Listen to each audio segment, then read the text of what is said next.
Hola, buenos días, mi nombre es Sigmund Freud. Hoy vamos a leer Psicopatología de la vida cotidiana. Antes de iniciar, recordá dejar tu comentario y si quieres algún video nuevo. Bueno, comencemos con 12. Determinismo, creencia en el azar y superstición, puntos de vista. Determinismo, creencia en el azar y superstición, puntos de vista. Como resultado general de las diversas elucidaciones que preceden, se puede apuntar la siguiente intelección, si a ciertas insuficiencias de nuestras operaciones psíquicas, cuyo carácter común precisaremos enseguida, y a ciertos desempeños que parecen desprovistos de propósito se les aplica el procedimiento de la indagación psicoanalítica, demuestran estar bien motivados y determinados por unos motivos no consabidos a la conciencia. Para clasificarse entre los fenómenos que admiten tal explicación, una operación psíquica fallida tiene que reunir las siguientes condiciones. A. No puede rebasar cierta medida, que es establecida por nuestra estimación y definida por la frase, dentro del campo de variación de lo normal. B. Debe poseer el carácter de una perturbación momentánea y pasajera. Es preciso que hayamos ejecutado antes de manera más correcta la misma operación o os creamos capaces de cumplirla de manera más correcta en cualquier momento. Y si otro nos corrige, es preciso que discernamos al punto lo correcto de esa rectificación y lo incorrecto de nuestro propio proceso psíquico. C. Si llegamos a percibir la operación fallida, no registraremos en nuestro interior nada de una motivación de ella. Más bien estaremos tentados de explicarla como una desatención o una casualidad. Dadas estas condiciones, permanecen en este grupo los casos de olvido, vergesen, y los errores que uno comete no obstante poseer un mejor saber, el desliz en el habla, versprechen, en la lectura, verlesen, y en la escritura, vergreifen, el trastrocar las cosas confundido, vergreifen, y las llamadas acciones casuales. La propia lengua alemana, indica la homogeneidad interior de la mayoría de estos fenómenos componiendo sus designaciones con el mismo prefijo, ver. Ahora bien, al esclarecimiento de estos procesos psíquicos así definidos se anudan una serie de puntualizaciones que, en parte, pueden despertar un interés de mayor alcance. A. Cuando desdeñamos una parte de nuestras operaciones psíquicas por considerar que es imposible esclarecerlas mediante representaciones meta, estamos desconociendo el alcance del determinismo en la vida anímica. En este ámbito, como en otros, tiene más alcance del que sospechamos. En un artículo del historiador de la literatura R. M. Meyer, publicado en 1900 en 10 AIT, hallé expuesta e ilustrada con ejemplos la tesis de que no se puede componer deliberadamente y mediante el libre albedrío un absurdo. Y desde hace más tiempo, yo sé que lo mismo es cierto para las ocurrencias de números o de nombres.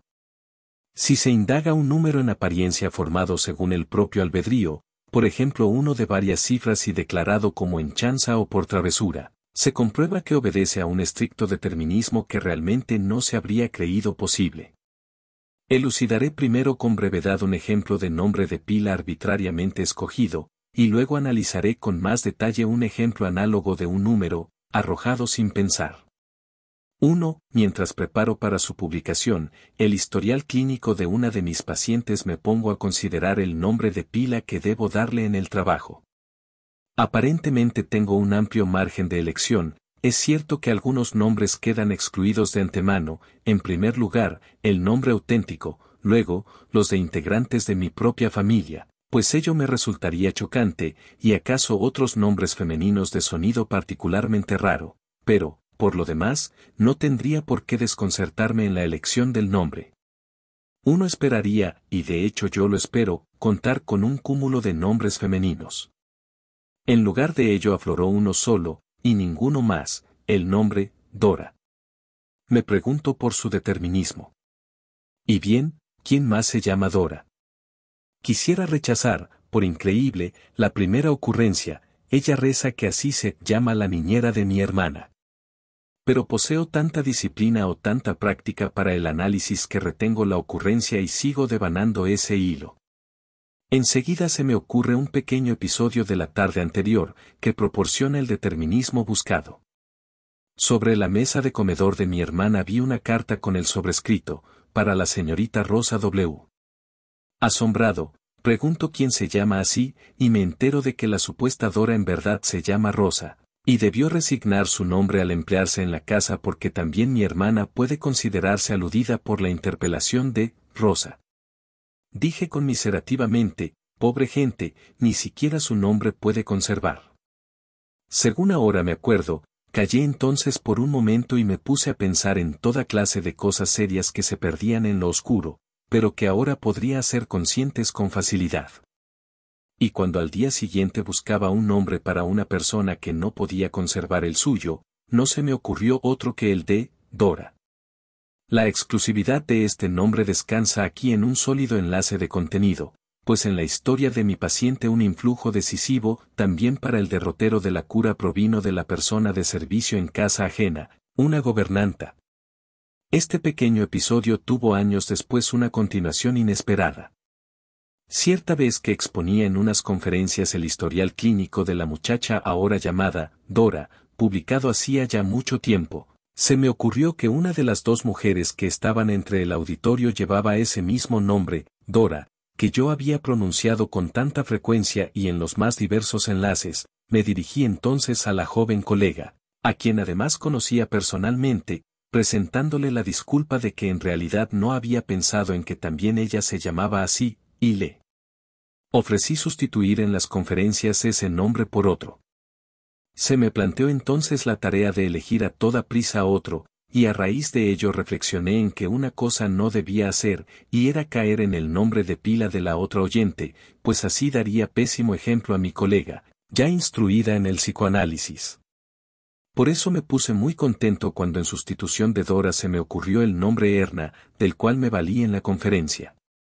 Terminada esta, me pregunté de dónde provendría el nombre Erna, y no pude menos que reír cuando advertí que la temida posibilidad se había abierto paso, al menos en parte, en la elección del nombre sustitutivo. La otra dama llevaba el apellido Lucerna, del cual Erna es un fragmento. 2. En una carta a un amigo le anuncio que he concluido las correcciones de pruebas de la interpretación de los sueños, y ya no quiero modificar nada en la obra, aunque contuviera todavía 2467 errores. Enseguida ensayo esclarecerme ese número, y aún tengo tiempo de agregar el pequeño análisis como postdata. Lo mejor será citar ahora lo que entonces escribí, en el momento de pillarme en flagrante. Deprisa, todavía, una contribución a la psicopatología de la vida cotidiana. Hallas en la carta el número 2467 como estimación libre y traviesa de los errores que contendrá el libro de los sueños. Eso quiso decir, un número grande cualquiera, y entonces sobrevino este. Ahora bien, no hay en lo psíquico nada que sea producto de un libre albedrío, que no obedezca a un determinismo. Esperarás entonces, y con derecho, que lo inconsciente se haya apresurado a determinar lo que se dejó a su merced desde lo consciente. Y bien, acababa de leer en los periódicos que un general me había pasado a retiro como comandante de artillería. Has de saber que este hombre me interesa. Mientras yo servía como aspirante médico militar, se presentó cierta vez, era por entonces coronel, en la enfermería y dijo al médico, usted debe curarme sin falta en 8 días. Pues tengo que llevar a buen término un trabajo de interés para el emperador.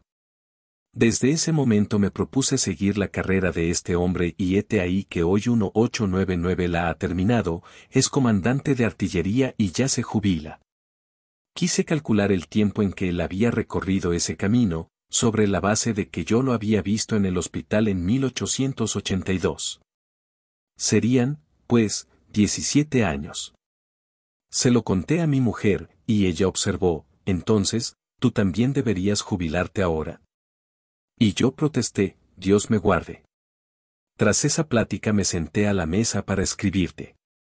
Pero la anterior hilación de pensamiento prosiguió, y con buen derecho.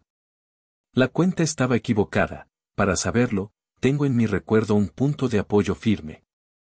Mi mayoría de edad, vale decir, mi 24º cumpleaños, lo festejé estando bajo arresto militar, por haberme ausentado sin permiso. Fue, pues, en 1880, han pasado desde entonces 19 años.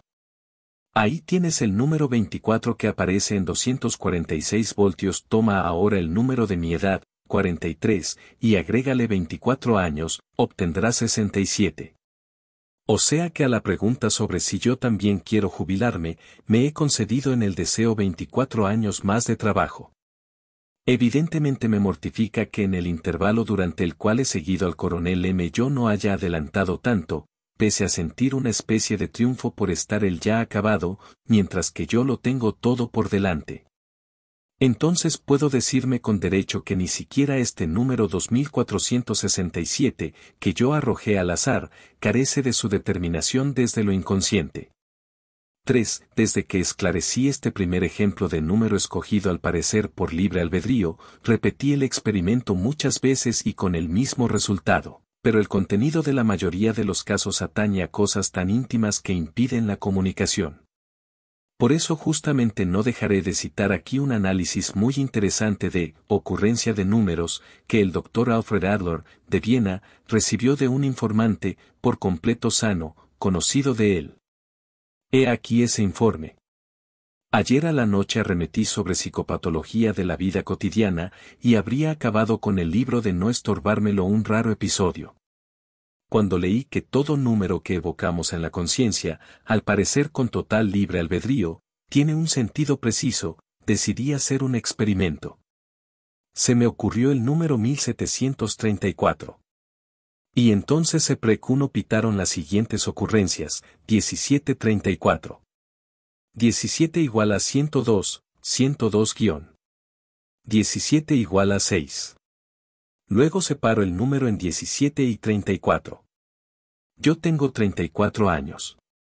Considero, como creo haberle escuchado decir a usted una vez, que los 34 años son el final de la juventud, y por eso me sentí miserablemente en mi último cumpleaños. Al cumplir 17 años, empezó para mí un periodo muy hermoso e interesante de mi desarrollo. Divido mi vida en periodos de 17 años. Ahora bien, ¿qué significan estas divisiones?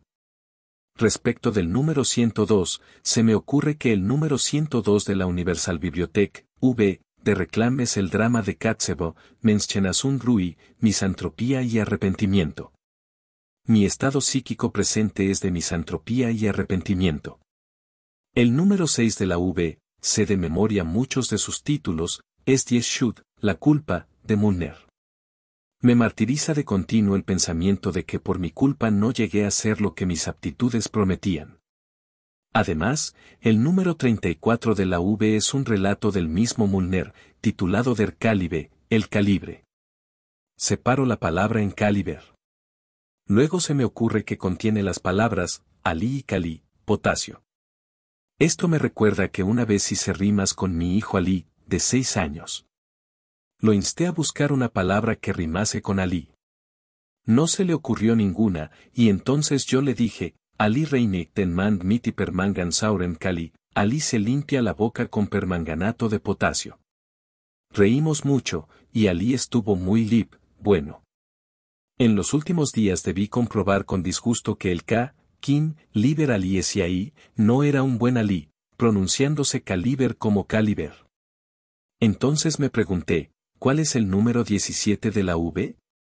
Pero no pude sacar nada en limpio. Como antes lo sabía con toda precisión, supongo que quise olvidar ese número. Pensé y pensé, más en vano.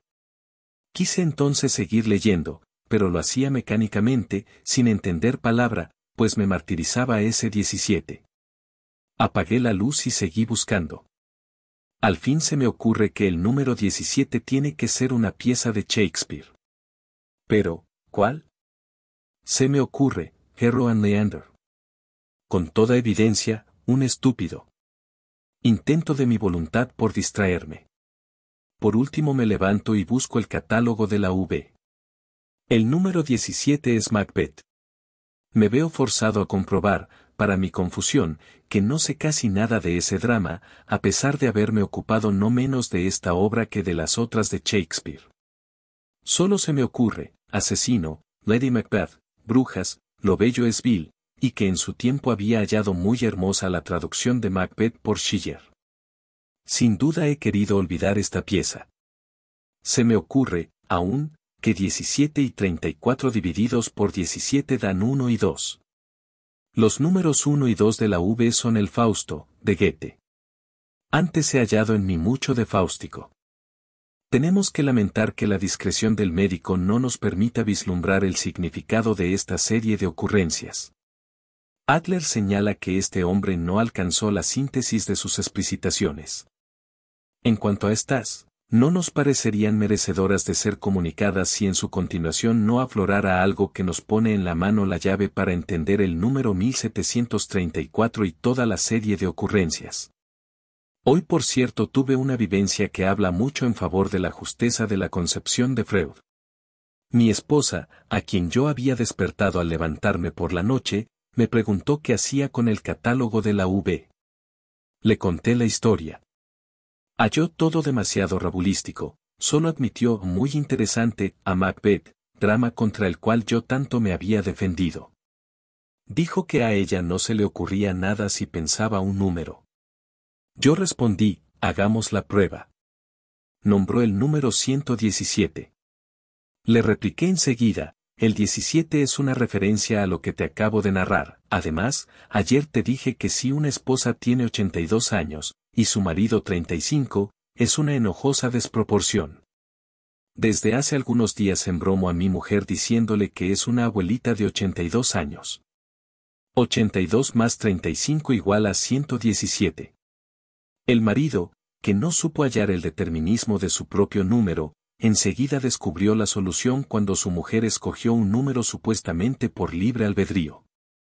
En realidad, la esposa había capturado muy bien el complejo de donde provenía el número de su marido, y escogió su propio número desde el mismo complejo, común por cierto a ambas personas, pues se trataba de la relación entre sus respectivas edades. Ahora nos resulta fácil traducir el número que se le ocurrió al marido. Expresa, como lo indica Adler, un deseo suyo sofocado, que, desarrollado por entero, rezaría, a un hombre de 34 años, como yo tengo, solo le conviene una esposa de 17 años. Para que no se tenga en excesivo menosprecio estos jugueteos, quiero agregar lo que hace poco he sabido por el Dr. Adler. Un año después de la publicación de este análisis, el hombre se divorció de su esposa. Parecidos esclarecimientos da Adler para la génesis de los números obsedentes. 4. Tampoco la elección de los llamados números predilectos carece de nexos con la vida de la persona en cuestión, ni deja de tener cierto interés psicológico. Un hombre que confiesa particular predilección por los números 17 y 19, tras meditar un poco supo indicar que a los 17 años llegó a la universidad y así consiguió la libertad académica ansiada por él desde mucho tiempo atrás, y a los 19 años hizo su primer gran viaje y poco después su primer descubrimiento científico. Pero la fijación de esa preferencia solo se produjo 2 lustros después, cuando esos mismos números alcanzaron significatividad para su vida amorosa. También números que uno usa con particular frecuencia en cierto contexto, aparentemente llevado por el libre albedrío, admiten ser reconducidos mediante el análisis a un sentido inesperado. Así, a uno de mis pacientes le resultó llamativa un día su costumbre de afirmar, malhumorado, ya te lo he dicho de 17 a 36 veces, y se preguntó si habría también una motivación para ello.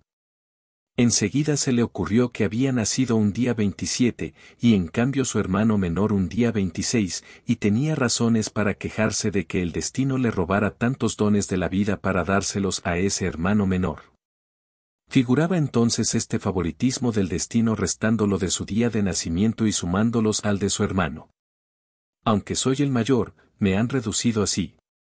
5. Me demoraré un poco más en los análisis de ocurrencias de un número, pues no conozco otras observaciones que prueben de manera tan terminante la existencia de procesos de pensamiento en extremo complejos, de los cuales la conciencia carece de toda noticia, y, por otra parte, tampoco conozco un ejemplo mejor de análisis en que quede eliminada con tanta certeza la colaboración que se suele achacar al médico, la sugestión.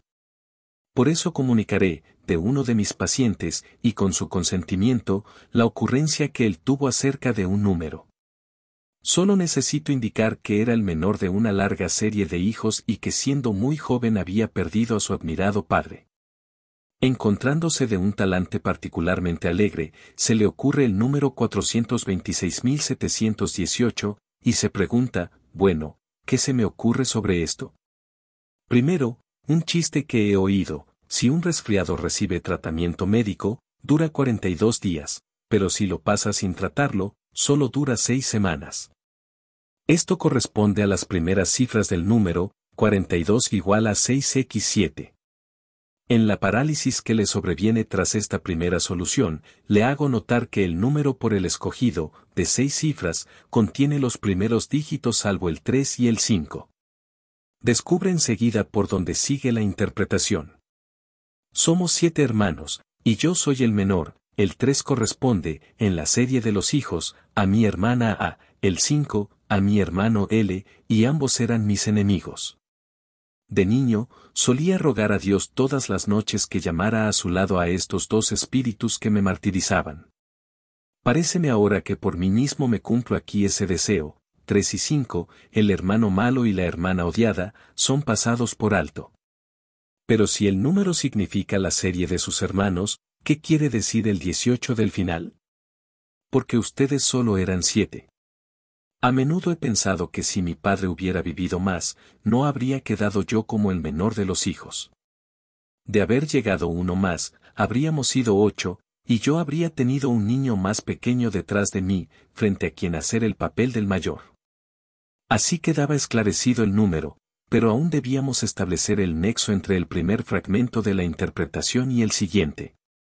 Fue fácil averiguarlo a partir de la oración condicional requerida para las últimas cifras: si mi padre hubiera vivido más. Es que 42 igual a 6x7 significaba burlarse de los médicos que no habían sido capaces de auxiliar al padre, y bajo esta forma expresaba el deseo de que el padre siguiera con vida. El número íntegro, 426.718, correspondía, en verdad, al cumplimiento de sus deseos infantiles con respecto a su núcleo familiar, es decir, que los dos hermanitos malos murieran y que un nuevo hermanito llegara después que él, o, expresado más sucintamente, ojalá se hubieran muerto esos dos en lugar del padre querido. 6. Un pequeño ejemplo tomado de mi correspondencia.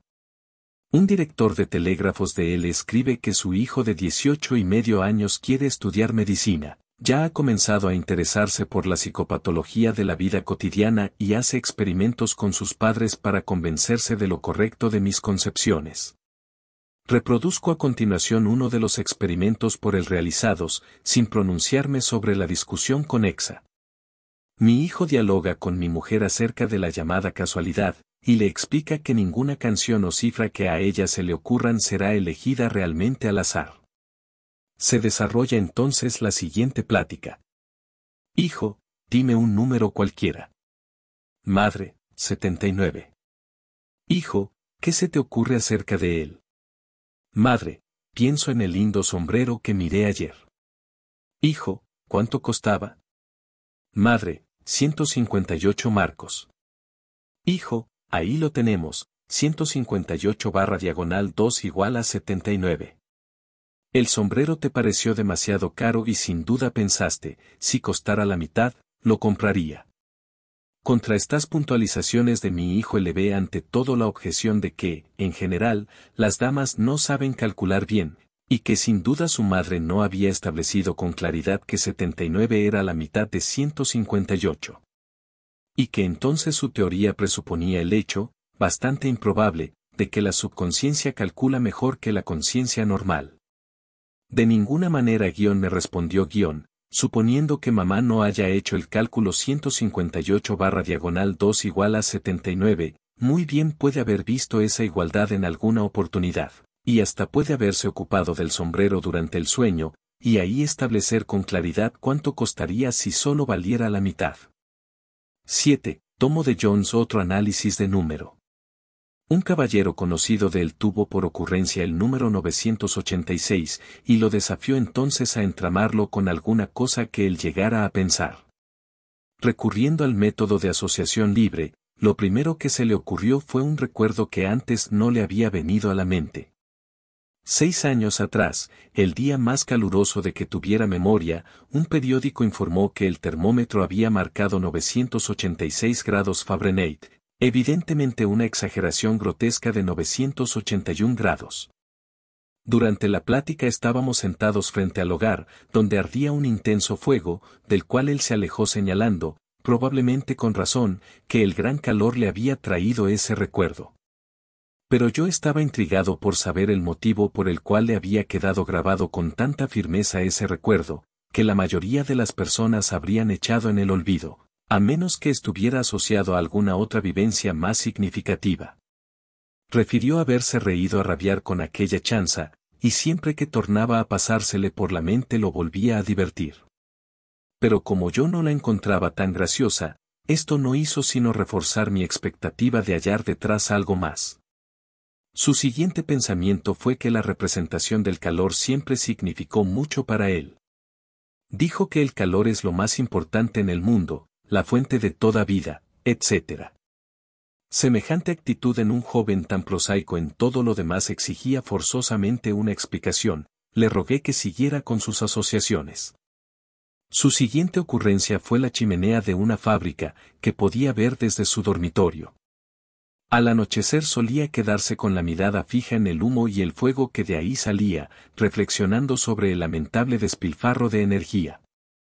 Calor, fuego, la fuente de toda vida, el despilfarro de energía desde un alto tubo hueco. No era difícil colegir desde estas asociaciones que las representaciones del calor y el fuego estaban enlazadas en él con la del amor, como es tan común en el pensar simbólico, y que había presente un fuerte complejo de masturbación.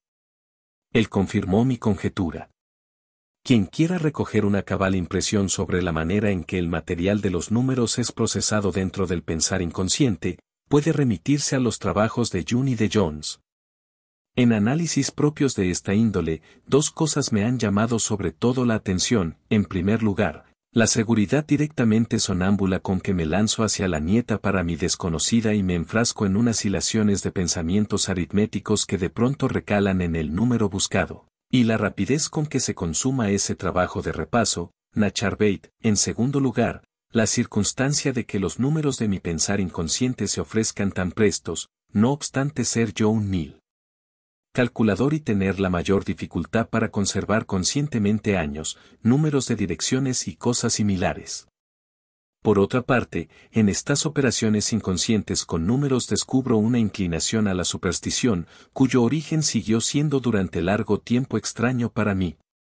No nos sorprenderá hallar que no solo números, sino también ocurrencias de palabras de otro tenor, por regla general prueban, tras la indagación analítica, estar bien determinadas. 8. Un buen ejemplo de derivación de una palabra obsedente, o sea, persecutoria, hallamos en Jung. Una dama me contó que desde unos días atrás le venía a los labios de continuo la palabra Tagantok, sin que ella supiera de dónde. Inquiría la dama por los sucesos teñidos de afecto y los deseos reprimidos de su pasado reciente. Tras alguna vacilación, me informó que a ella le gustaba mucho una Morgenrock, bata mañanera, por ciento, pero su marido no tomaba el deseado interés. Morgenrock, Taganrock, bata mañanera, traje de día, se ve el parcial parentesco de sentido y de sonido. La determinación de la forma rusa proviene de que por esa misma época la dama había conocido a una personalidad de Taganrog. 9. Al Dr. Hitzman debo la resolución de otro caso en que, estando una persona en determinado lugar, un verso se le impuso repetidamente como ocurrencia sin que se divisaran su origen ni sus nexos. Relato del doctor en jurisprudencia hace 6 años viajaba de Biarritz a San Sebastián.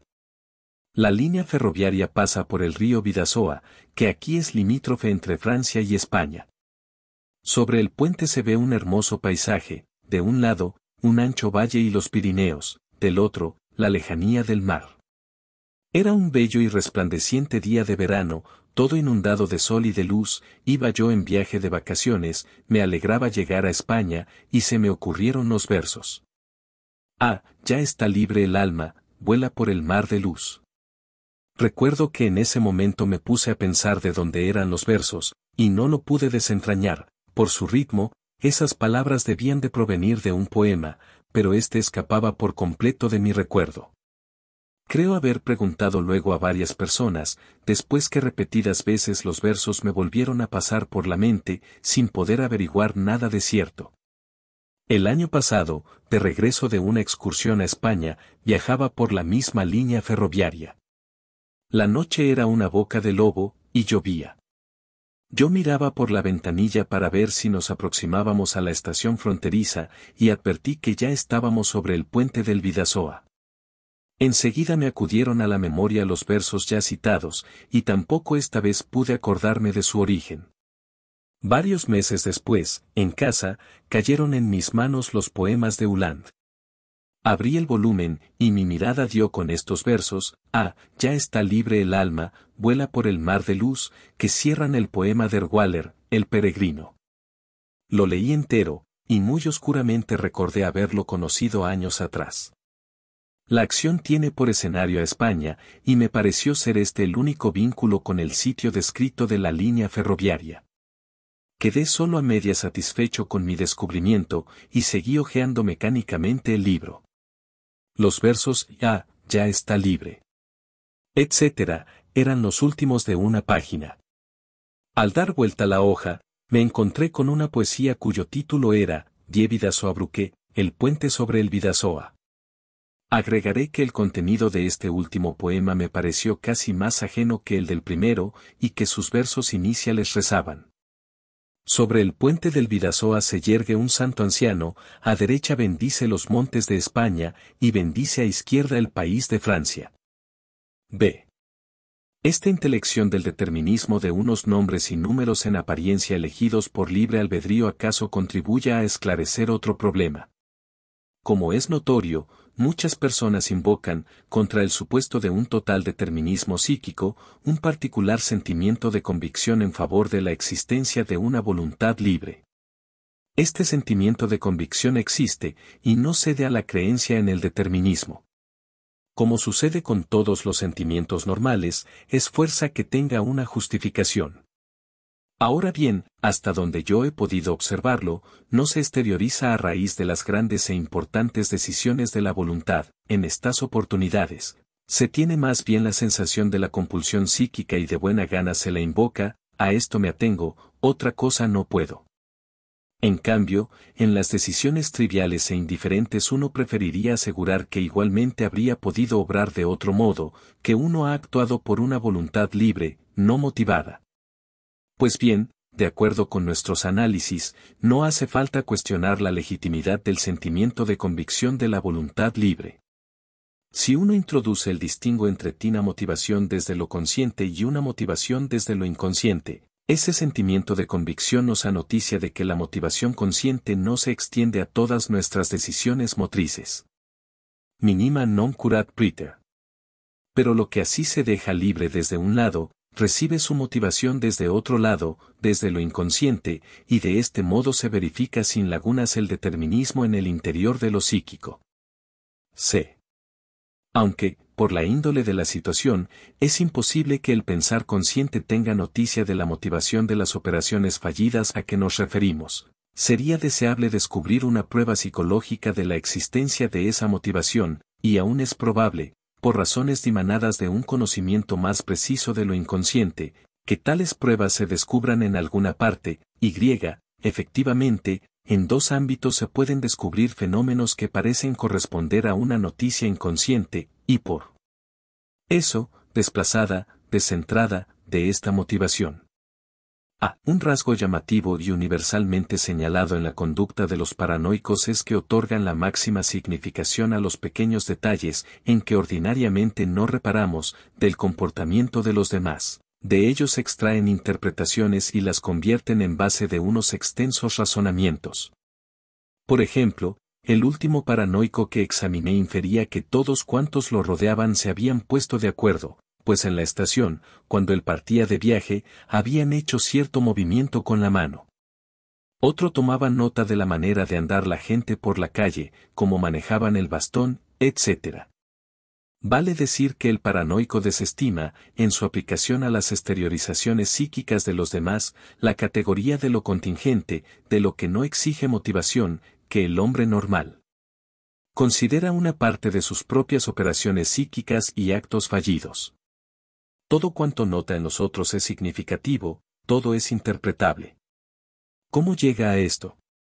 Probablemente, aquí como en tantísimos casos parecidos, proyectando a la vida anímica de los demás lo que inconscientemente está presente en la suya propia. En la paranoia, esfuerza su paso hasta la conciencia mucho de aquello cuya presencia inconsciente en normales y neuróticos solo por medio del psicoanálisis se puede demostrar. Entonces, en cierto sentido el paranoico tiene razón en esto, discierne algo que al normal se le escapa, su visión es más aguda que la capacidad de pensar normal, pero el desplazamiento sobre los otros del estado de cosas así discernido quita validez a su discernimiento. Por eso, no se espere de mí que justifique las diversas interpretaciones paranoicas. Sin embargo, la parte de justificación que concedemos a la paranoia con esta concepción nuestra de las acciones casuales nos facilitará el entendimiento psicológico del sentimiento de convicción que, en el paranoico, se anuda a todas estas interpretaciones. Es que hay algo verdadero en ello, del mismo modo adquieren el sentimiento de convicción que les es inherente a aquellos errores de juicio nuestros que no se pueden calificar de patológicos. Ese sentimiento se justifica para cierta parte de la hilación errónea de pensamiento, o para la fuente de donde proviene, y nosotros lo extendemos luego a lo restante del nexo. B. Otra referencia a la noticia inconsciente y desplazada, descentrada, de la motivación en el caso de operaciones casuales y fallidas se encuentra en el fenómeno de la superstición. Aclararé mi punto de vista mediante el examen de la pequeña vivencia que constituyó para mí el punto de partida de estas reflexiones. De regreso de las vacaciones, mis pensamientos se dirigen enseguida a los enfermos que habré de tratar en el año de trabajo que ahora empieza. Mi primera visita es a una dama muy anciana en quien desde hace años ejecuto 2 veces al día las mismas manipulaciones médicas. Por causa de esta monótona regularidad, muy a menudo unos pensamientos inconscientes se procuraron su expresión tanto al encaminarme hacia la casa de la enferma como durante el tiempo en que la atendía. Tiene más de 90 años de edad, es natural, pues, que uno se pregunte al comienzo de cada año cuánto le restará de vida. El día a que me estoy refiriendo, yo tengo prisa, tomo entonces un coche que debe llevarme ante su puerta. Todos los cocheros de la parada de carruaje situada frente a mi casa conocen la dirección de la anciana señora, pues ya me han llevado varias veces hasta allí cada uno de ellos. Pero véase lo que hoy sucede, el cochero no se detiene ante la casa de ella, sino ante una que lleva el mismo número, pero de una calle cercana, paralela, y que realmente se le parece mucho por su aspecto. Noto el error y se lo reprocho al cochero, quien se disculpa. Ahora bien, ¿tiene algún significado que me hayan llevado a una casa donde no hallaré a la anciana dama? Para mí ciertamente que no, pero si yo fuera supersticioso vería en este episodio un presagio, un indicio del destino, de que es este el último año para la anciana señora. Hartos son los presagios que la historia nos conserva y que no tuvieron por fundamento un simbolismo mejor. Por cierto que yo considero este episodio una casualidad sin otro sentido. Por completo diverso sería el caso si, haciendo el mismo camino a pie, ensimismado, distraído, hubiera llegado ante la casa de la calle paralela, y no ante la casa correcta. Yo no lo declararía una casualidad, sino una acción con propósito inconsciente que requiere ser interpretada. Probablemente interpretara ese extravío, diciendo que tengo la expectativa de que pronto ya no encontraré a la dama. Por tanto, me diferencio de un supersticioso por lo siguiente. No creo que un suceso en cuya producción mi vida anímica no ha participado pueda enseriarme algo oculto sobre el perfil futuro de la realidad. Si creo que una exteriorización no deliberada de mi propia actividad anímica me revela algo oculto, pero algo que solo a mi vida anímica pertenece, por cierto que creo en una casualidad externa, real, pero no en una contingencia interna, psíquica. Con el supersticioso sucede a la inversa, no sabe nada sobre la motivación de sus acciones casuales y sus operaciones fallidas, cree que existen contingencias psíquicas, en cambio, se inclina a atribuir al azar exterior un significado que se manifestará en el acontecer real, a ver en el azar un medio por el cual se expresa algo que para él está oculto afuera. Son dos las diferencias entre mi posición y la del supersticioso. En primer lugar, él proyecta hacia afuera una motivación que yo busco adentro. En segundo lugar, él interpreta mediante un acaecer real el azar que yo reconduzco a un pensamiento. No obstante, lo oculto de él corresponde a lo inconsciente mío, y es común a ambos la compulsión a no considerar el azar como azar, sino interpretarlo. Ahora bien, yo adopto el supuesto de que esta falta de noticia consciente y esta noticia inconsciente de la motivación de las casualidades psíquicas es una de las raíces psíquicas de la superstición. Porque el supersticioso nada sabe de la motivación de sus propias acciones casuales, y porque esta motivación esfuerza por obtener un sitio en su reconocimiento, él está constreñido a colocarla en el mundo exterior por desplazamiento, descentramiento. Si semejante nexo existe, difícilmente se limite a este caso singular. Creo, de hecho, que buena parte de la concepción mitológica del mundo, que penetra hasta en las religiones más modernas, no es otra cosa que psicología proyectada al mundo exterior. El oscuro discernimiento, una percepción endopsíquica, por así decir, de factores psíquicos y constelaciones de lo inconsciente se espeja, es difícil decirlo de otro modo. Hay que ayudarse aquí con la analogía que la paranoia ofrece en la construcción de una realidad suprasensible que la ciencia debe volver a mudar en psicología de lo inconsciente. Podría osarse resolver de esta manera los mitos del paraíso y del pecado original, de Dios, del bien y el mal, de la inmortalidad y otros similares, tras poner la metafísica a metapsicología. El abismo entre el descentramiento, desplazamiento, del paranoico y el del supersticioso es menor de lo que a primera vista parece. Cuando los hombres comenzaron a pensar, se vieron constreñidos, según es notorio, a resolver antropomórficamente el mundo exterior en una multiplicidad de personalidades concebidas a su semejanza. Entonces, aquellas contingencias que ellos interpretaban de manera supersticiosa eran acciones, exteriorizaciones de personas, y en esto se comportaban como lo hacen los paranoicos, quienes extraen conclusiones de los indicios nimios que los otros les ofrecen, y también como todas las personas sanas. Quienes, con derecho, toman las acciones casuales y no deliberadas de sus prójimos como base para estimar su carácter. La superstición aparece muy fuera de lugar, de y placieren, solo en nuestra moderna, pero en modo alguno redondeada por completo todavía cosmovisión científico-natural, en cambio, estaba justificada y era consecuente en la cosmovisión de épocas y de pueblos precientíficos. Por tanto, el romano que desistía de una empresa importante si el vuelo de los pájaros le era adverso tenía relativamente razón, obraba de manera consecuente con sus premisas. Pero, cuando renunciaba a la empresa por haber tropezado con el umbral de su puerta, un Romain retornerait, era también absolutamente superior a nosotros, incrédulos. Era un mejor conocedor del alma de cuanto nosotros nos empeñamos en serlo. Porque ese tropezón no podía menos que probarle la existencia de una duda, de una corriente contraria en su interioridad, cuya fuerza, en el momento de la ejecución, podría restarse de la fuerza de la intención que a él lo animaba. En efecto, solo se está seguro del éxito pleno cuando todas las fuerzas del alma se aunan en la aspiración a la meta deseada.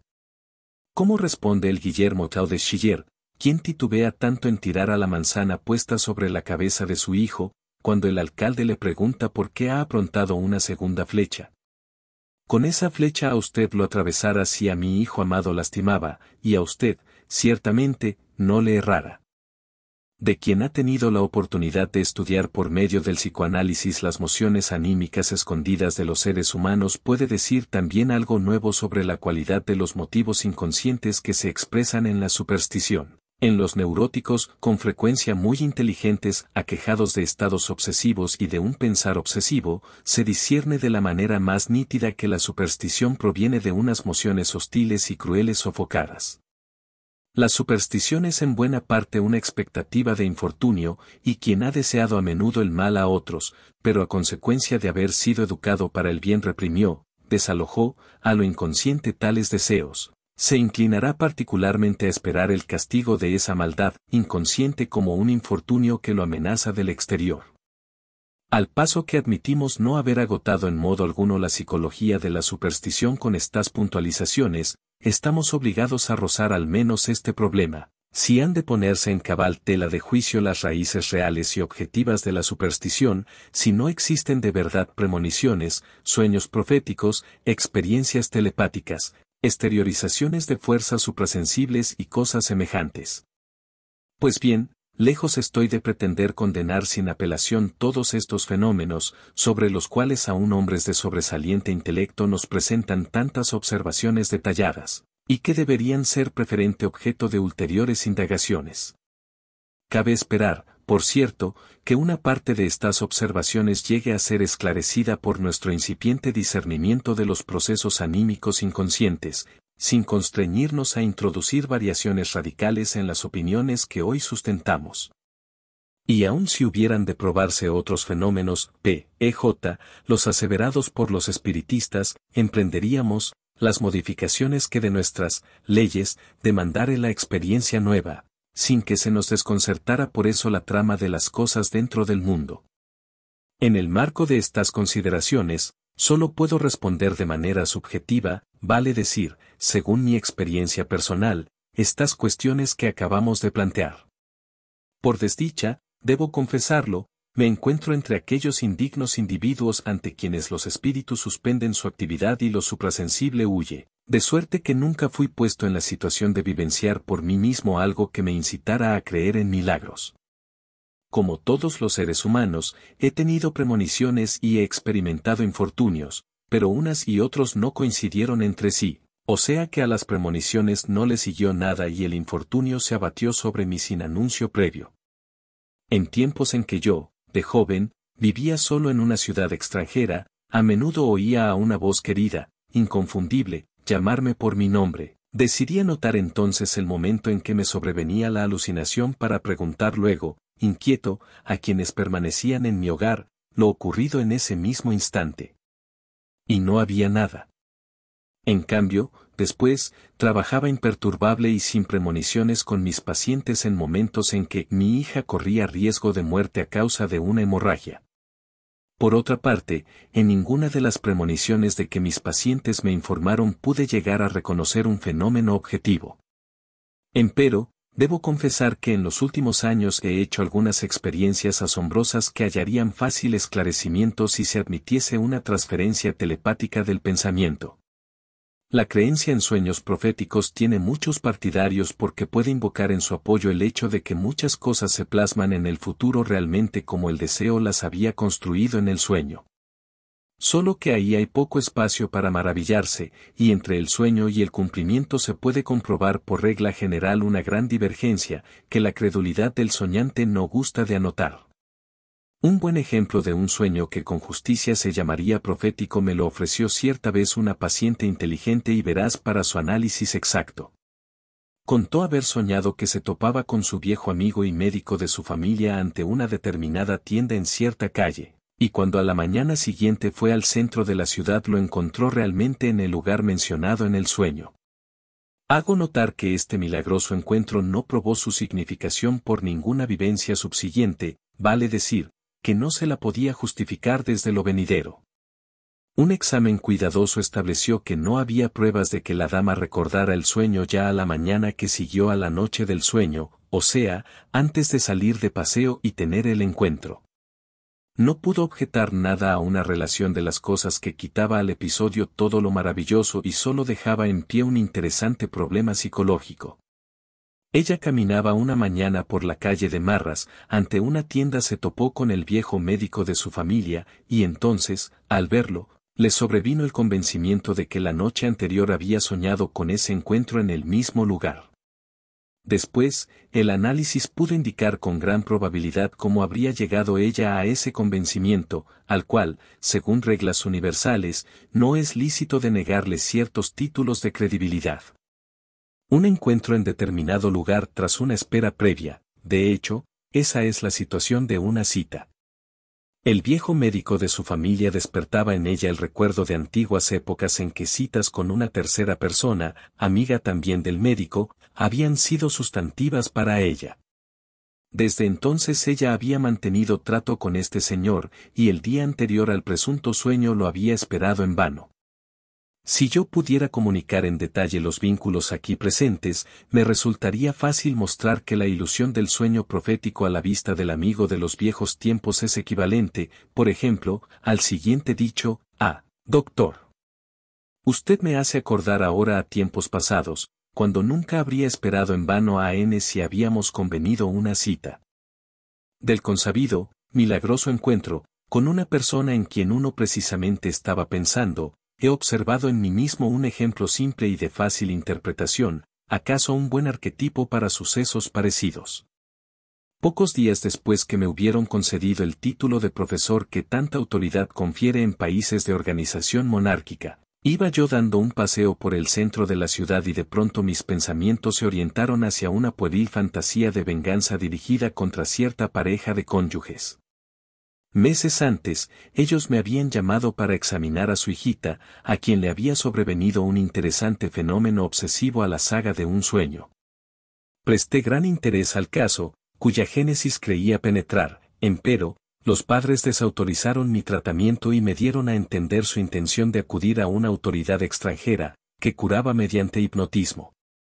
Yo fantaseé, pues, que tras el total fracaso de este intento los padres me rogaban que interviniera con mi tratamiento diciéndome que ahora tenían plena confianza en mí, etc. Pero yo respondía: «Ah, claro. Ahora que yo también soy profesor ustedes me tienen confianza. Pero el título no ha hecho variar en nada mis aptitudes, si ustedes no podían utilizar mi servicio siendo yo encargado de cursos, también pueden prescindir de mí como profesor». En este punto mi fantasía fue interrumpida por un saludo en voz alta: «Adiós, señor profesor», y cuando miré de quién provenía vi que pasaba junto a mí la pareja de la que acababa de vengarme rechazando su ruego. Una somera reflexión destruyó la apariencia de lo milagroso. Yo marchaba en sentido contrario a la pareja por una calle recta y ancha, casi vacía de gente, y a distancia quizá de unos 20 pasos había distinguido con una mirada fugitiva sus importantes personalidades, reconociéndolos, pero eliminé esa percepción siguiendo el modelo de una alucinación negativa, por los mismos motivos de sentimiento que se hicieron valer luego en esa fantasía de aparente emergencia espontánea. Siguiendo a Otto Rank, informaré sobre otra resolución de una aparente premonición. Hace algún tiempo yo mismo vivencié una rara variante de aquel milagroso encuentro en que uno se topa con la persona en quien, justamente, estaba pensando. En vísperas de Navidad, voy al banco austrohúngaro para cambiar 10 coronas nuevas de plata que me proponía obsequiar. Ensimismado en fantasías de ambición, que se anudan a la oposición entre mi escaso peculio y las pilas de dinero almacenadas en el edificio del banco, doblo por la estrecha calle donde tiene aquel su sede. Veo estacionado ante la puerta un automóvil, y mucha gente que entra y sale. Pienso, entre mí, que los empleados tendrán tiempo justamente para mis poquitas coronas, con seguridad me despacharán enseguida, entregaré los billetes que quiero cambiar y diré: «Por favor, deme usted oro, gold». En el acto noto mi error, yo debía pedir plata y despierto de mis fantasías.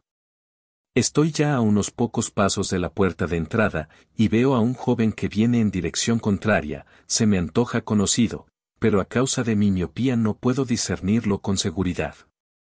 Cuando se aproxima, lo reconozco como un condiscípulo de mi hermano, de nombre Gold, Oro, de cuyo hermano, un escritor famoso, yo había esperado al comienzo de mi carrera literaria el generoso patrocinio. Pero este no sobrevino, y entonces tampoco el esperado éxito material de que se ocupaba mi fantasía en el camino al banco. Por tanto, ensimismado yo en mis fantasías, debo de haber apercibido al señor Gold, que se aproximaba, y para mi conciencia, que soñaba con éxitos materiales, ello se figuró en la forma de pedir yo al cajero oro, en lugar de plata, de menor valor. Pero, por otro lado, el hecho paradójico de que mi inconsciente pueda percibir un objeto que mi vista solo después es capaz de reconocer parece explicable, en parte, en virtud de la pronte de complejo, Komplexbereitschaft, Bleuler, como vimos, este se hallaba dirigido a lo material, y desde el comienzo, contra mi mejor saber, había guiado mis pasos hacia aquel edificio, el único en el cual se cambia papel, moneda y oro. A la categoría de lo maravilloso y ominoso pertenece también la singular sensación, que uno registra en diversos momentos y circunstancias, de que uno ya habría vivenciado exactamente eso mismo, que habría estado alguna vez en idéntica situación, y sin que ningún empeño permita recordar con nitidez aquello anterior que así se manifiesta. Sé que no hago sino seguir el uso lingüístico laxo si llamo, sensación, a aquello que nos mueve en todos esos momentos. Sin duda se trata de un juicio, y en verdad de un juicio de discernimiento, pero estos casos poseen un carácter particularísimo, y no debe descuidarse el hecho de que nunca se recuerde lo buscado. Yo no sé si este fenómeno de lo, déjà vu, puede tomarse en serio como prueba de una existencia psíquica anterior del individuo. Lo cierto es que los psicólogos le han dedicado su interés y pretendieron solucionar el enigma por los más diversos caminos especulativos. Ninguno de los intentos de explicación presentados me parece correcto, porque todos ellos se limitan a considerar los fenómenos concomitantes y las condiciones favorecedoras del fenómeno. En efecto, los psicólogos en general todavía hoy siguen omitiendo aquellos procesos psíquicos que, de acuerdo con mis observaciones, son los únicos pertinentes para explicar lo déjà vu, las fantasías inconscientes. Creo que se hace mal en definir como una ilusión la sensación de haber vivenciado eso alguna vez. Antes bien, en tales momentos se toca realmente algo que uno ya vivenció, solo que esto no puede ser recordado de manera consciente porque nunca fue consciente. En suma, la sensación de lo déjà vu corresponde al recuerdo de una fantasía inconsciente. Existen fantasías inconscientes, o sueños diurnos, así como hay creaciones conscientes de esa índole, de las que cada cual tiene noticia por experiencia propia. Sé que este asunto merecería el más exhaustivo tratamiento, pero solo he de traer aquí el análisis de un caso de déjà vu, cuya sensación se caracterizó por una intensidad y una persistencia particulares. Una dama que ahora tiene 37 años asevera recordarlo de la manera más neta. A la edad de 12 años y medio visitó por primera vez a unas amigas de escuela en el campo, y cuando entró en la huerta tuvo inmediatamente la sensación de haber estado allí antes, y esa sensación se le repitió al entrar en las habitaciones, a punto tal que creía saber cuál sería la siguiente, qué aspecto tendría, etc. Ahora bien, está por completo excluido, y refutado por la averiguación que ella hizo a sus padres, que este sentimiento de familiaridad pudiera tener su fuente en una visita anterior a la casa y a la huerta, por ejemplo de niñita. La dama que esto informaba no andaba en busca de una explicación psicológica, sino que veía en la emergencia de esa sensación un indicio profético de la significatividad que justamente estas amigas cobrarían luego para su vida de sentimientos. Sin embargo, sopesando las circunstancias en que este fenómeno afloró en ella, se nos abre el camino hacia otra concepción. Cuando hizo aquella visita, sabía que esas muchachas tenían un único hermano, enfermo de gravedad, y en su transcurso llegó a verlo, lo halló de muy mal aspecto y pensó entre sí que pronto moriría. Y bien, pocos meses antes su único hermano varón había corrido riesgo mortal a causa de una difteria. Mientras él estuvo enfermo, la alejaron de la casa paterna y durante varias semanas vivió con unos parientes. Cree que su hermano la acompañaba en esa visita al campo, y hasta opina que habría sido la primera excursión de alguna importancia que él hizo tras su enfermedad. No obstante, su recuerdo es curiosamente impreciso en estos puntos, mientras que tiene ante los ojos, hipernítidos, los demás detalles, sobre todo el vestido que llevaba a ella ese día.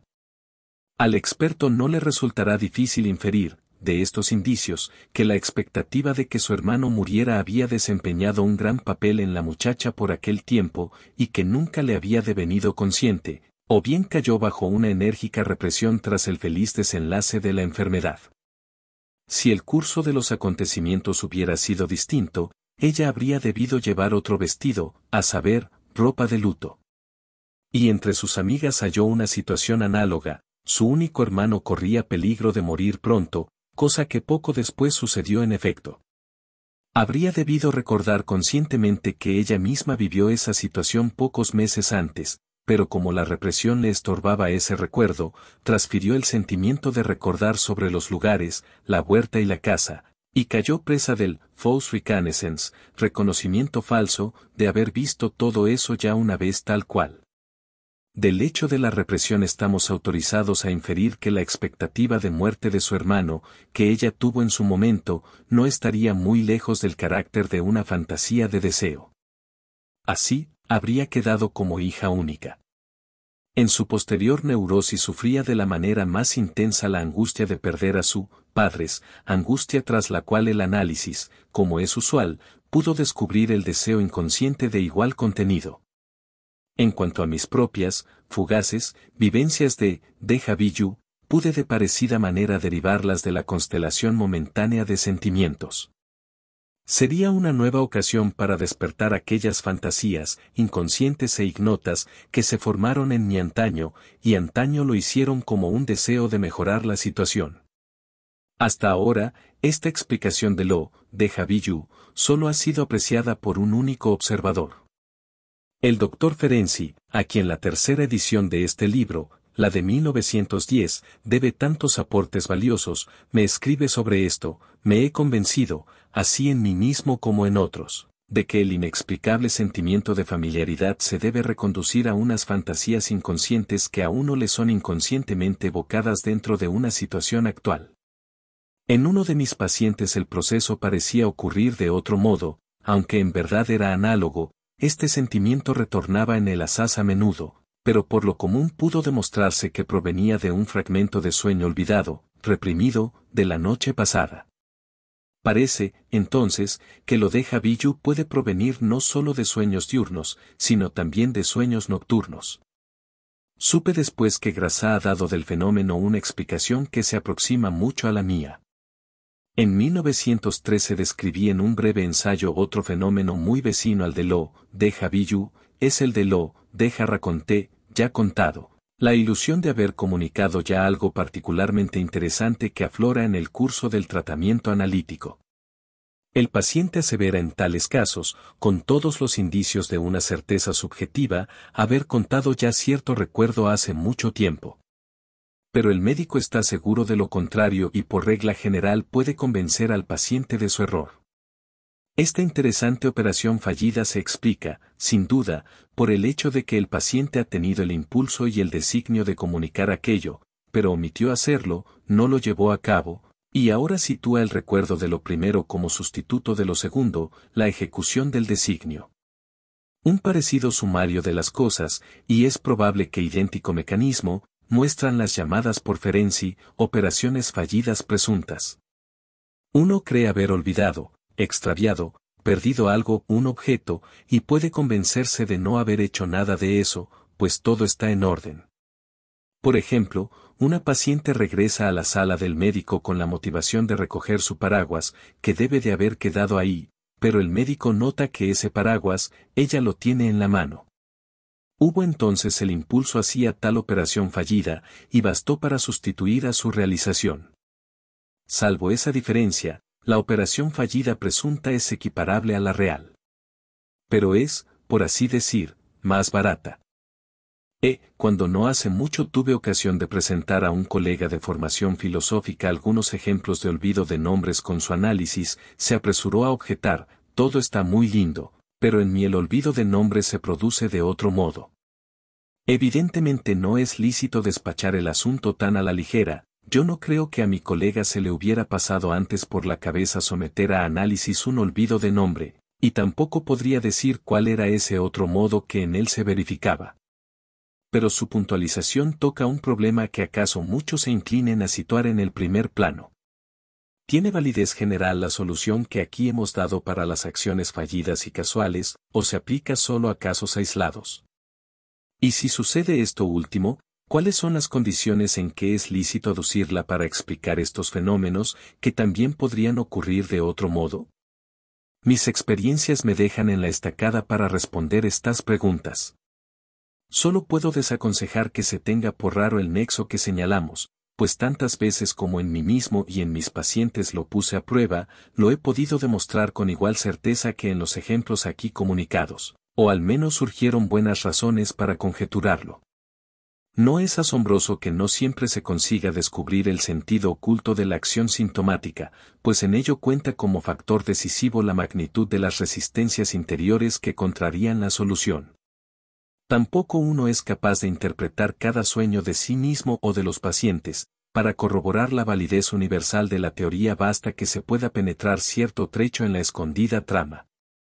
El sueño que se muestra refractario al ensayo de solucionarlo al día siguiente, a menudo se deja arrancar su secreto una semana o un mes después, cuando una alteración objetiva, real, sobrevenida entre tanto, ha rebajado las valencias psíquicas en pugna recíproca. Lo mismo vale para la solución de las acciones fallidas y sintomáticas. El ejemplo de desliz en la lectura, en tonel a través de Europa, página 108, me dio oportunidad de mostrar cómo un síntoma al comienzo insoluble se vuelve asequible al análisis cuando se ha relajado el interés objetivo, real, por el pensamiento reprimido. Mientras existió la posibilidad de que mi hermano recibiera antes el codiciado título, aquel desliz de lectura resistió a los repetidos empeños de análisis. Cuando esa precedencia resultó improbable, se me iluminó de pronto el camino que llevaba a su resolución. Sería incorrecto, entonces, aseverar que todos los casos que resisten al análisis se generaron por un mecanismo psíquico diverso del aquí descubierto. Para ese supuesto haría falta algo más que unas pruebas negativas. También carece de toda virtud probatoria la proclividad, quizá presente en todas las personas sanas, a creer en otra explicación para las acciones fallidas y sintomáticas. Ella es, obviamente, una exteriorización de las mismas fuerzas anímicas que crearon el misterio y por eso propenden a su persistencia y se revuelven contra su iluminación. Por otro lado, no debemos descuidar que los pensamientos y las mociones reprimidos no se crean de una manera autónoma su expresión en acciones fallidas y sintomáticas. La posibilidad técnica para ese descarrilamiento de las inervaciones tiene que estar dada con independencia de ellos, y luego será explotada de buen grado por el propósito de lo reprimido de cobrar una vigencia consciente. En el caso de la operación fallida lingüística, prolijas indagaciones de los filósofos y filólogos se han empeñado en comprobar qué relaciones estructurales y funcionales son las que se ofrecen a aquel propósito. Si de tal suerte distinguimos, en las condiciones de la acción fallida y sintomática, el motivo inconsciente de las relaciones psicofísicas y fisiológicas que lo solicitan, en Gegenkommen, se plantea esta cuestión: si dentro del campo de variación de la salud existen todavía otros factores capaces de producir, como lo hace el motivo inconsciente y en lugar de éste, las acciones fallidas y sintomáticas por el camino de esas relaciones. No es mi tarea responder a esto. No tengo ciertamente el propósito de exagerar aún más las diferencias, bastante grandes ya, entre la concepción psicoanalítica y la usual de las operaciones fallidas. Preferiría señalar casos en que esas diferencias pierden buena parte de su agudeza. En los casos más simples e inaparentes de desliz en el habla y la escritura, por ejemplo, aquellos en que solo se contraen unas palabras o se omiten palabras y letras, son improcedentes las interpretaciones más complejas.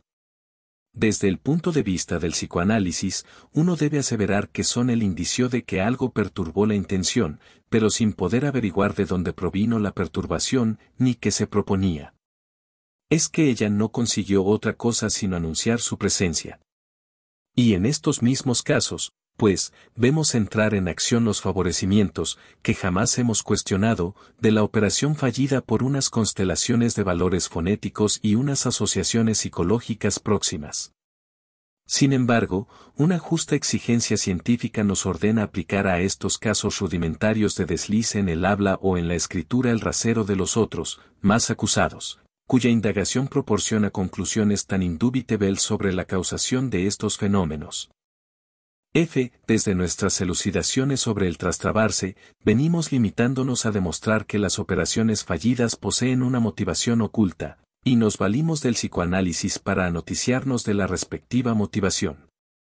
Hasta ahora hemos dejado casi sin considerar la naturaleza general y las particularidades de los factores psíquicos que obtienen expresión en las operaciones fallidas, al menos no intentamos definirlos mejor ni examinamos su legalidad. Tampoco ahora ensayaremos abordar el tema a fondo, pues ya los primeros pasos que diéramos para ello nos enseñarían que a este campo es mejor entrar desde otro lado. Uno puede plantearse aquí varias preguntas que al menos quiero consignar y circunscribir en su alcance. 1. ¿De qué contenido y origen son los pensamientos y las mociones que se insinúan por medio de acciones fallidas y casuales? 2. ¿Cuáles son las condiciones que constriñen y habilitan a un pensamiento o a una moción para servirse de tales episodios como medio expresivo? 3. ¿Se pueden demostrar unos vínculos constantes y unívocos entre la modalidad de las operaciones fallidas y las cualidades de lo que ha de expresarse a través de ellas? Empezaré por reunir algún material para responder la última de esas preguntas. Cuando elucidábamos los ejemplos de trastrabarse, nos vimos precisados a ir más allá del contenido del dicho intentado, y debimos buscar la causa de su perturbación fuera de la intención. Y esta causa, en una serie de casos, era evidente y notoria para la conciencia del hablante. En los ejemplos en apariencia más simples y transparentes, era una versión diversa del mismo pensamiento, una que sonaba igualmente justificada, para exteriorizarlo, la que perturbaba la expresión de éste, sin que fuera posible indicar por qué una caía derrotada en tanto se abría paso la otra, las contaminaciones de Mehringer y Mayer. En un segundo grupo de casos, el motivo para que una de las versiones sucumbiese era un miramiento que, empero, no demostraba poseer fuerza bastante para conseguir una contención total, salir a Borwein.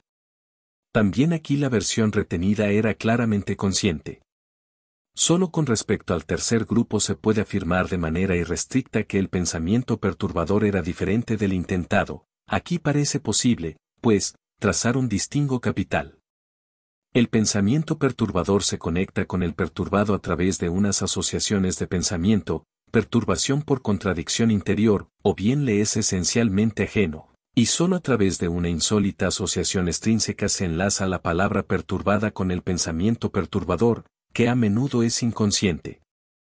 En los ejemplos que he traído de mi psicoanálisis, el dicho entero está bajo el influjo de unos pensamientos que han devenido activos de manera simultánea, pero son por completo inconscientes, y ellos se denuncian a través de la perturbación misma, serpiente de Clapper, Cleopatra, o bien exteriorizan un influjo indirecto posibilitando que las diversas partes del dicho conscientemente intentado se perturben unas a otras, hacen Atmen, tras lo cual están la calle Hassenauer y reminiscencias de una gobernanta.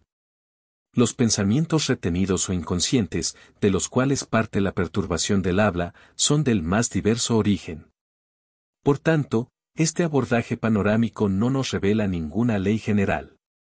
El examen comparativo de los ejemplos de desliz en la lectura y en la escritura lleva a los mismos resultados. Como en el trastrabarse al hablar, algunos casos parecen tener su origen en un trabajo condensador sin otra motivación, por ejemplo, el ad. Empero, a uno le gustaría averiguar si no tendrán que llenarse unas condiciones particulares para que sobrevenga una condensación así, que, si tiene cabida en el trabajo onírico, es una deficiencia en nuestro pensar de vigilia, y de los ejemplos mismos no extraemos conclusión alguna sobre esto. Pero yo desautorizaría que de ahí se infiriera que solo existen condiciones como la relajación de la atención consciente, pues además sé que justamente unos desempeños automáticos se singularizan por lo correcto y confiable de su ejecución. Preferiría destacar que aquí, como tan a menudo sucede en la biología, las constelaciones normales o próximas a lo normal son unos objetos menos propicios para la investigación que las constelaciones patológicas. Tengo esta expectativa. Lo que permanece oscuro en la explicación de estas perturbaciones más leves se iluminará mediante el esclarecimiento de perturbaciones graves. Tampoco en los deslices de lectura y de escritura faltan ejemplos que permitan discernir una motivación más distante y compleja. En Tonel a través de Europa, es una perturbación de lectura que se esclarece por el influjo de un pensamiento remoto, esencialmente ajeno, que brota de una moción reprimida de celos y de ambición, y que explota el cambio de vía, Wechsel, de la palabra, Beforderung, para enlazarse con el tema indiferente e inocente acerca del cual se leía. En el caso de Bergher, el nombre mismo es un cambio de vía de esa índole. Es innegable que las perturbaciones en las funciones del habla sobrevienen con mayor facilidad y demandan de las fuerzas perturbadoras menores requerimientos que las otras operaciones psíquicas. Nos situamos en otro terreno con el examen del olvido en sentido estricto, vale decir, el olvido de vivencias del pasado, el de nombres propios y palabras extranjeras, según lo expusimos en los capítulos 1 y 11, y el de designios, se podrían separar de este olvido sensu strictior y como, pasársele a uno algo de la memoria, y, omisión, respectivamente. Las condiciones básicas del proceso normal del olvido son desconocidas. Además, uno aprende que no todo cuanto considera olvidado lo está en efecto. Nuestra explicación solo se refiere aquí a los casos en que el olvido nos provoca extrañeza por infringir la regla según la cual se olvida lo que carece de importancia, en tanto que la memoria guarda lo importante. El análisis de los ejemplos de olvido que parecen demandar un particular esclarecimiento arroja como su motivo, en todos los casos, un displacer de recordar algo que puede despertar sensaciones penosas. Llegamos a la conjetura de que ese motivo aspira a exteriorizarse universalmente dentro de la vida psíquica, pero otras fuerzas que ejercen su efecto en sentido contrario le impiden abrirse paso de una manera regular. El alcance y la significatividad de este displacer del recuerdo de impresiones penosas parecen merecedores del más ceñido examen psicológico, y de esta trama más amplia no se podría separar la averiguación de las particulares condiciones que en el caso singular posibilitan ese olvido, que es un afán universal. En el olvido de designios pasa a primer plano otro factor, el conflicto, que solo se conjeturaba en la represión de lo que era penoso recordar, se vuelve aquí palpable, y en el análisis de los ejemplos se discierne, por lo general, una voluntad contraria que se opone al designio sin cancelarlo.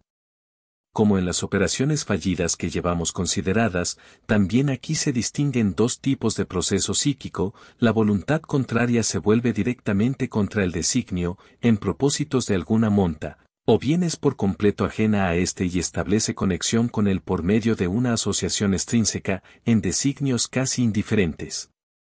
Este mismo conflicto gobierna los fenómenos del trastrocar las cosas confundido. El impulso que se exterioriza perturbando la acción es a menudo un impulso contrario, pero con mayor frecuencia todavía es uno absolutamente ajeno, que no hace sino aprovechar la oportunidad de que la acción se ejecute para expresarse perturbándola. Los casos en que la perturbación sobreviene en virtud de una contradicción interior son los más significativos y atañen, por añadidura, a los desempeños más importantes.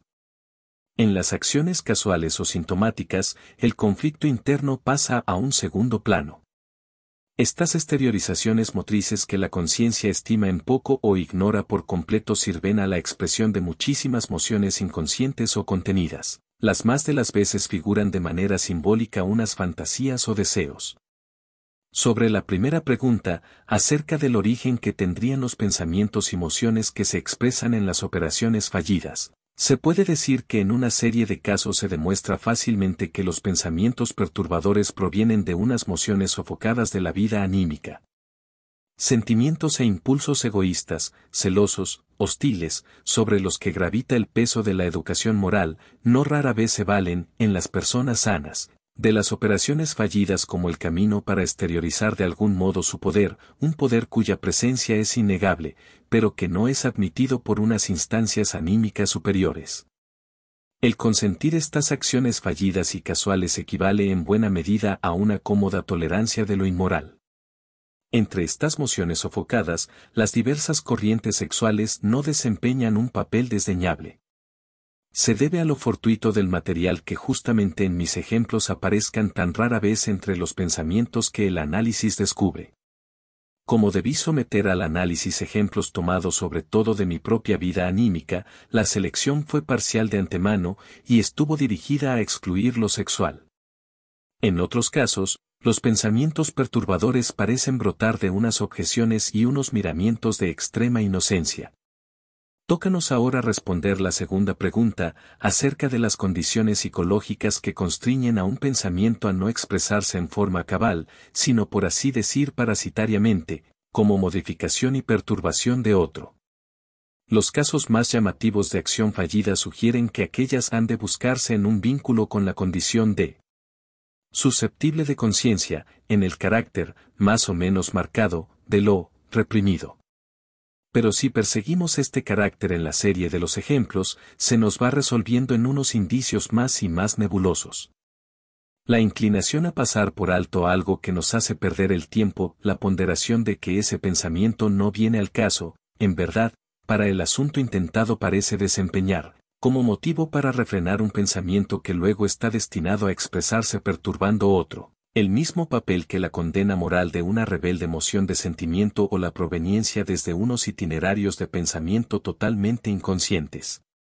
Pero de esta manera no llegamos a inteligir la naturaleza universal del condicionamiento de las operaciones fallidas y casuales.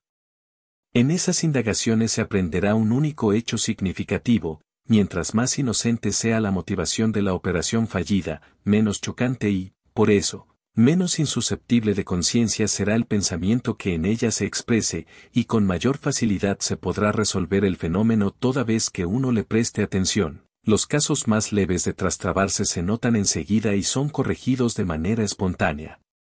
Cuando en la motivación están en juego unas mociones efectivamente reprimidas, para la solución hace falta un análisis cuidadoso que en ocasiones hasta puede tropezar con dificultades o fracasar.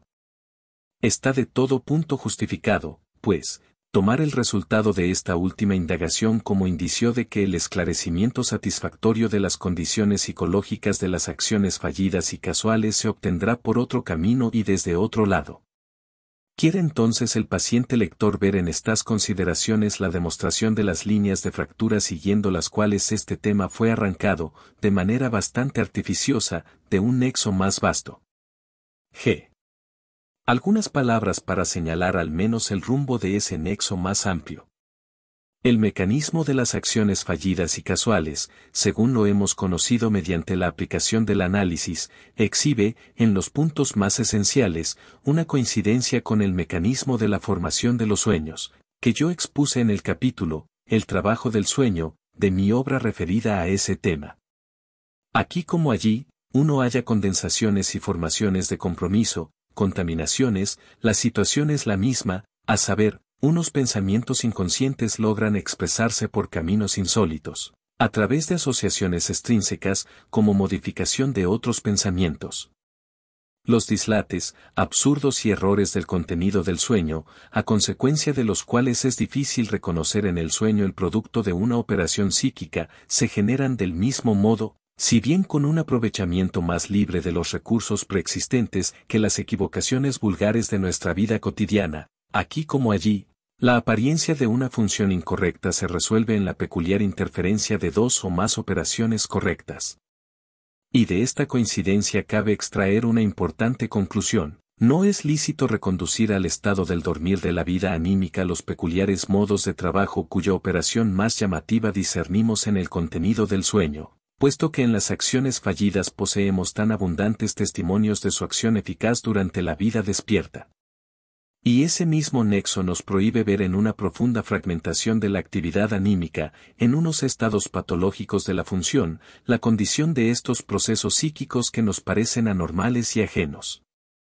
Solo podremos apreciar de manera correcta el raro trabajo psíquico que engendra tanto a la operación fallida como a las imágenes del sueño cuando sepamos que los síntomas psiconeuróticos, en especial las formaciones psíquicas de la histeria y de la neurosis obsesiva, recapitulan en su mecanismo todos los rasgos esenciales de ese modo de trabajo. A este cabo, pues, se anudaría la continuación de nuestras indagaciones. Pero para nosotros tiene además un particular interés considerar las acciones fallidas, casuales y sintomáticas a la luz de esta última analogía.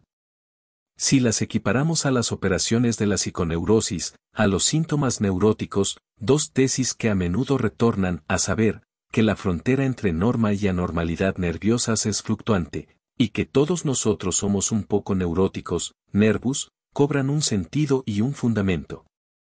Aún antes de toda experiencia médica es posible construir diversos tipos de esa nerviosidad meramente insinuada, diversos tipos de formes frusts de las neurosis, casos en que afloran solo unos pocos síntomas, o en que estos lo hacen rara vez o sin violencia, vale decir, casos cuyo aminoramiento recae sobre el número, la intensidad o la dispersión temporal de los fenómenos patológicos. Pero tal vez no se colegiría justamente el tipo que con mayor frecuencia parece mediar el pasaje entre salud y enfermedad. En efecto, el tipo que abordamos, cuyas exteriorizaciones patológicas son las acciones fallidas y sintomáticas, se singulariza por trasladar los síntomas a las operaciones psíquicas de importancia mínima, mientras que todo cuanto puede reclamar un valor psíquico superior se produce exento de perturbación. Una ubicación de los síntomas contraría a esta, su emergencia en las operaciones individuales y sociales más importantes, de suerte que sean capaces de perturbar la recepción de alimento y el comercio sexual, el trabajo profesional y la socialidad, corresponde a los casos graves de neurosis y los caracteriza mejor que la diversidad o vivacidad de las exteriorizaciones patológicas. Ahora bien, el carácter común a todos los casos, tanto los más leves como los más graves, carácter del que participan también las acciones fallidas y casuales, reside en que los fenómenos se pueden reconducir a un material psíquico incompletamente sofocado, un material que, esforzado a apartarse, abdrangen, de la conciencia, no ha sido despojado de toda su capacidad de exteriorizarse. Bueno, espero que te haya gustado y espero verte la próxima. Recordá dejar tu comentario y pedir más vídeos. Hasta la próxima.